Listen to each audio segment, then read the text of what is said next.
ஆண்டவராகிய இயேசு கிறிஸ்துவின் நாமம் மகிமைப்படுவதாக. இன்றைய தெளிந்த தேன்தொழி பகுதி 35. தலைப்பு: நியாயாதிபதிகள் புஸ்தகம் 14ஆம் அதிகாரம் 3ஆம் வசனம்.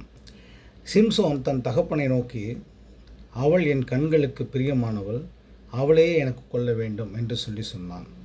இதனுடைய விளக்கம் என்னவென்றால், கர்த்தர் தன் தேசத்தை காப்பதற்காக பல நியாயாதிபதிகளை எழுப்பின காலம் அது. அவர்கள் மற்ற நாடுகளிலிருந்து யுத்தம் செய்து தன் தேசத்தை காப்பாற்றுவார்கள். அவர்களுக்கு நியாயாதிபதிகள் என்று பெயர்.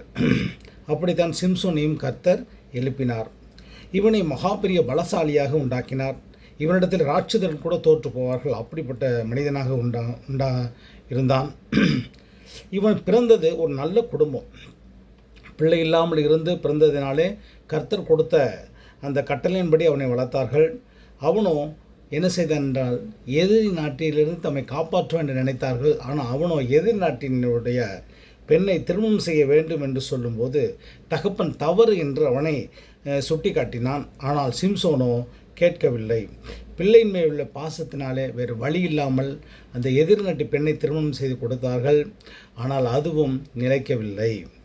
அதன் பின் அவனுடைய வாழ்க்கை தாறுமாறாக மாறியது. தாறுமாறாக மாறியது. தேவன் தனக்கு கொடுத்த பலத்தை பற்றியோ, பரிசுத்தமாய் வாழ வேண்டும் என்பதை பற்றியோ, தேவனுடைய கட்டளையும் பற்றியோ கவலைப்படாமல் வாழ்ந்து கொண்டிருந்தான். கர்த்தர் தன்னை குறித்து ஒரு நோக்கம் வைத்திருக்கிறார் என்பதை பற்றி அவன் கவலைப்படவில்லை. எந்த தேசத்து பெண்ணை அப்பா வேண்டாம் என்று சொன்னாரோ அந்த தேசத்து பெண்ணிடம் சிக்கி, வேறொரு பொண்ணிடம் சிக்கி சீர்கெட்டு போய் தன் கண்களை ரெண்டும் பிடுங்கப்பட்டு வேடிக்கை மனிதனாக்கினார்கள். அவன் வேடிக்கை மனிதனாகிவிட்டான். ஆகையால் அவளை அந்த தேசத்து பெண்ணை பார்த்து சொன்னான், என் கண்ணுக்கு பிரியமானவள் என்று சொன்னான். கண்ணைத்தான் முதலில் பிடுங்கினார்கள்.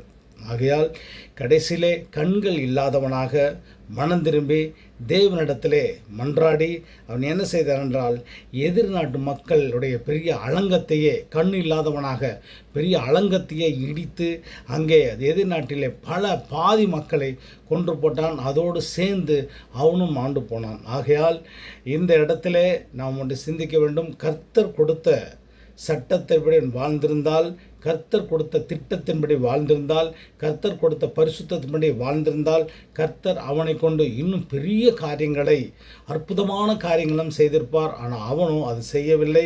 ஆகையால் என்ன நடந்தது என்று சொன்னால், அவன் பாதி வேலை தான் செய்தான், கர்த்தருடைய திட்டத்தை செய்யவில்லை. ஆகையால் கர்த்தர் பெரியவர், அவர் நல்லவர், அவர் கிருபை என்றும் உள்ளது. ஆமேன், ஆமேன், ஆமேன், ஆமேன்.